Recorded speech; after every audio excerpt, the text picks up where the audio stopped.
திருமாவளவனும் என் உயிரின் உயிரான விடுதலை சிறுத்தைகளும் ஒடுக்குமுறை எங்கே நிகழ்ந்தாலும் அடக்குமுறை எங்கே நடந்தாலும் அங்கே கூடுகிறவர்கள் தான் விடுதலை சிறுத்தைகள், அதை கண்டிப்பவர்கள் தான் விடுதலை சிறுத்தைகள், மாந்தநேயம் உள்ளவர்கள் தான் விடுதலை சிறுத்தைகள்.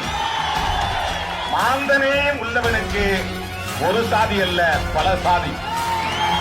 மாந்தநேயம் உள்ளவன் பறையனாகவும் இருப்பான், குறவனாகவும் இருப்பான். மனிதநேயம் உள்ளவன் ரெட்டியாராகவும் இருப்பான், செட்டியாராகவும் இருப்பான். மனிதநேயம் உள்ளவன் தமிழனாகவும் இருப்பான், மலையாளியாகவும் இருப்பான். மனிதநேயம் உள்ளவன் இந்தியனாகவும் இருப்பான், அமெரிக்கனாகவும் இருப்பான். திருமாவளவன் மனிதநேயம் உள்ளவன். அதனால் இந்த வேளையில் திருமாவளவன் குறவனாக இருக்கிறான். இந்த வேளையில் திருமாவளவன் குறவனாக இருக்கிறான். விடுதலை சிறுத்தைகள் மனிதநேயம் உள்ளவர்கள். காவல்துறையினர் குறவர்களை அடித்தால் கேட்பதற்கு நாதி இல்லை என்று எண்ணிக்கொண்டிருக்கிறார்கள். கேட்பதற்கு சிறுத்தைகள் இருக்கிறோம்.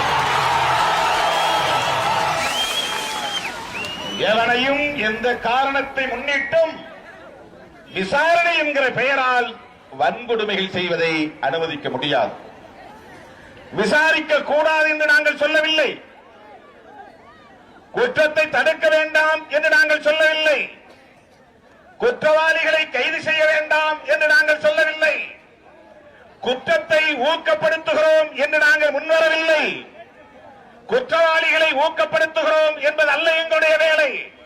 ஆனால் கையில் அதிகாரம் இருக்கிறது என்பதற்காக, காக்கி சட்டை போட்டிருக்கிறோம் என்பதற்காக, விசாரணை என்கிற பெயரால், கேட்பதற்கு நாதி இல்லாதவர்கள் என்ற பெயரால் யாரை வேண்டுமானாலும் அடித்து படுகொலை செய்வதற்கு காவல்துறையினருக்கு யார் அதிகாரம் தந்திருக்கிறார்?